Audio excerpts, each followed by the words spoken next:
Welcome to episode 3 of the Black and White Bistro, where black and white photographers meet. Our goal is simple: to provide a quality space where artists who enjoy black and white photography can get together and know each other. Today, we're proud to introduce you to Russ Kerlin, who makes his home in the state of Michigan in the USA. Now, where did he go? Maybe he's in that camper van. Hey, Russ, are you in there? Hello, everyone. My name is Russ Kerlin, and I am so delighted to be the second featured artist here on Black and White Bistro. First off, I'd like to thank David for this wonderful opportunity. I was born in Michigan in the United States, and that's where I currently live with my wife. We have 3 beautiful daughters who have since grown up and moved away. I'm retired, which provides lots of chances for me to pursue my passion, photography. I've been taking photographs for nearly 50 years now, and in fact, it started with this guy right here, an old Argus C3 35mm film camera. Some of you may be familiar with this classic camera. The very first pictures I took with this camera were absolutely horrendous. But for some strange reason, this didn't deter me. I was bound and determined to learn how to take better pictures and become at least a decent photographer. So I stuck with it. Better part of those 50 years have shot black and white photography. And in fact, from the very beginning, I shot black and white film. I learned to develop that film and then to make prints from the negatives. So black and white photography is really at the core of who I am as a photographer. About 7 years ago, I transitioned from analog photography to digital photography and continued to shoot in black and white. And in my opinion, digital photography has really transformed my skills and capabilities and also artistic vision as a photographer. I've just enjoyed it so much. I love to travel, both domestically and abroad, to take photographs. And in fact, a couple years ago, I custom built a camper van, and that's where we're shooting the video today. Thought you might like to get a little glimpse of that. I take the camper van on a variety of different excursions, ranging from a couple days to a couple weeks. Again, for the purpose of taking photographs. It's just so much fun.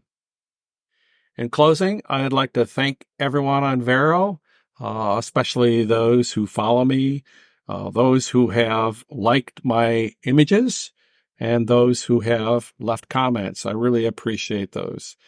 I've really been inspired and have learned so much from amazing photographers on Vero. There's just so much good stuff happening, and I've really enjoyed it. So thank you all. Thanks again to David. Keep on taking pictures and keep on posting. Thanks so much. Cheers. Wow. Nice camper van. Thanks, Russ. In the next few minutes, we will discover 3 of his handpicked personal favorite images and the story behind each. And we'll hear his answers to 4 black and white photography questions that we've prepared for him.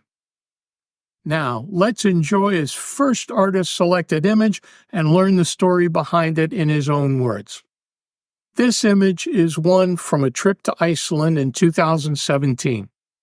Going to Iceland was a dream of mine for many years. Despite the unexpected rainy weather, it was a fantastic trip, and I came away with many wonderful images. But this one, of Guðrunarfoss waterfall, stands out for me. I just love this waterfall. While perhaps not as grandiose as some of the others in Iceland, it is, in my opinion, the most elegant and graceful. I just love the setting and how the outfall zigzagged through the small canyon. It was during post-processing of this specific image that I consciously realized how much I like moody, low-key images like this. We asked Russ to tell us about his photography journey and when he decided to focus on black and white photography. Here's what he said. I don't think there was a single point in time when I decided to shoot black and white photography. It's simply been an integral part of my photography journey from the very beginning. While the first rolls of film I ever shot were color, I quickly moved to black and white when I joined the high school newspaper as a photographer. We were fortunate enough to have a darkroom, and I learned how to develop black and white film and print images. When I got to college, I did the same thing again. These experiences were the foundation for my love of black and white. After college, I no longer had access to a darkroom, so I switched to color slides, which I shot for many years. However, I missed black and white. Then the opportunity came to build a darkroom in our home, and at the same time, I moved to medium format photography. I learned a lot during this period, and it helped substantially with both my technical skills and creative eye. Eventually, though, working in the darkroom got to be very tedious and costly. With some reluctance, I switched to digital. At first, I shot mostly color because I thought that's what I was supposed to do with a DSLR. However, I quickly learned how to convert color images to monochrome using the Nik Silver Effects Pro plugins for Lightroom, and I was once again back in black and white mode. And the rest, as they say, is history. Our second question was, why does black and white photography appeal to you, and how do you know when you've created a truly special black and white photograph? Russ said, I do feel black and white offers some unique creative opportunities. We naturally see in color, which can prevent us from noticing certain things in a photograph, like tonal differences, textures and patterns, shadows, and even some compositional elements. In addition, black and white photography is a bit more challenging, in my opinion at least. Simply converting a nice color image to monochrome doesn't always result in an equally nice black and white shot. Consequently, making a respectable black and white image out of a color scene often takes a little more effort. Personally, I find this fun and rewarding since it links me back to my old film days. How do I know when I've created a special black and white photograph? I can't give you any objective criteria. It's just a feeling I get. Sometimes it happens when I click the shutter, but most often it happens during post-processing.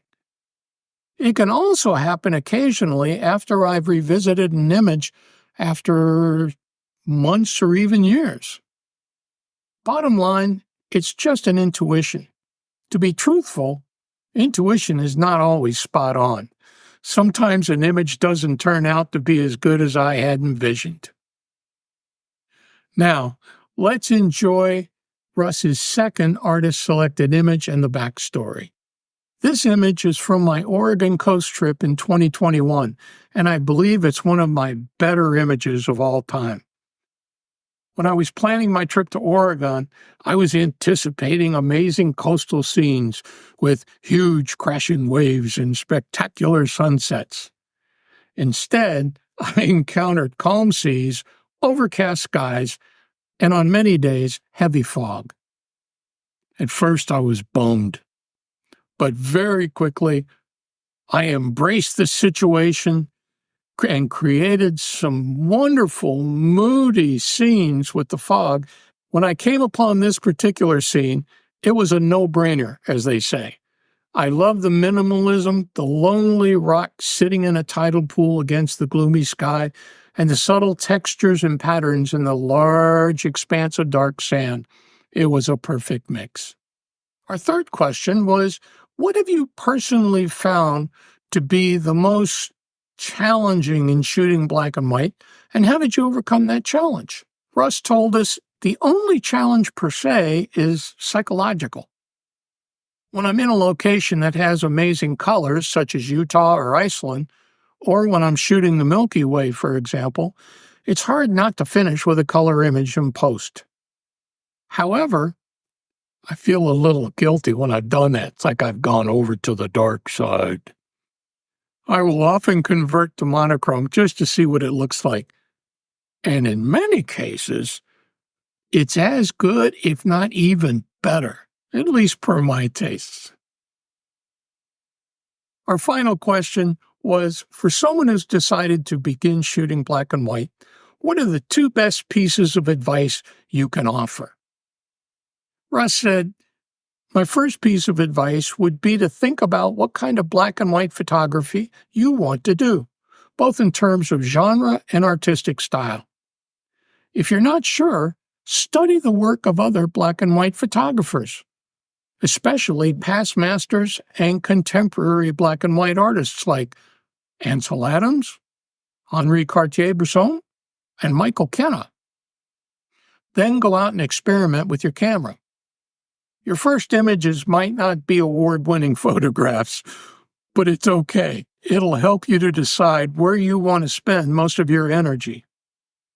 Once you've figured that out, you can start to work on refining your skills to create the kind of black and white images you want to make. My second piece of advice is to gain an understanding of tonal range or grayscale, and how certain tonal value combinations contribute to the overall mood and feeling of a black and white photograph. For example, a gritty and moody street shot will likely have lots of deep shadows, some contrasty highlights, and relatively few, if any, mid-tone grays. Next, you need to learn how to control and adjust the different tonal values in an image, whether in camera or during post-processing. That way you can achieve the final image that you really want to get. Now, there's several ways to do that, but one thing I'd suggest is to learn about the zone system developed by Ansel Adams. While the primary use of his zone system is in black and white film exposure and development, the basic concepts are very applicable to digital photography. This is really the key to making great black and white images. Now, let's enjoy Russ's third and final artist-selected image. I enjoy shooting architecture, especially modern buildings with interesting patterns, reflective surfaces, lines, and shapes. They offer so many wonderful compositional opportunities. A good example is this image of the Weizmann Art Museum on the campus of the University of Minnesota, located in the city of Minneapolis. The building, designed by famed architect Frank Gehry, has many curved surfaces of brushed stainless steel. In images like this, I'll often use luminosity masking to accentuate the highlights and at the same time bring down the shadows. It can result in a very dramatic effect. Add in some cloud movement using an ND filter, and you've got a captivating photo. What a fun episode. I hope you're enjoying this as much as I did. We hope you've enjoyed meeting Russ Kerlin and his amazing black and white artistry. To see more of his images, visit his gallery on Vero, share some likes, and consider following his photography journey. Well, that concludes this episode of the Black and White Bistro, and we'd like to thank Russ for joining us on today's show. Would you like to have a chance to be featured on the Black and White Bistro? First, follow me at kaiju_creative_black and white. Second, start using our new hashtag blackandwhite_bistro on your best black and white image posts. Finally, send me an email introducing yourself. You can scan my Linktree QR code on the screen right now, or use the link in my Vero profile for my email address. If you enjoyed today's show, make sure to mark your calendars so you don't miss episode 4 coming on April 13, when our guest artists will join us from Germany. And don't forget, if you're not shooting in black and white, you're only seeing half the picture. Now get out there and get some black and white photographs.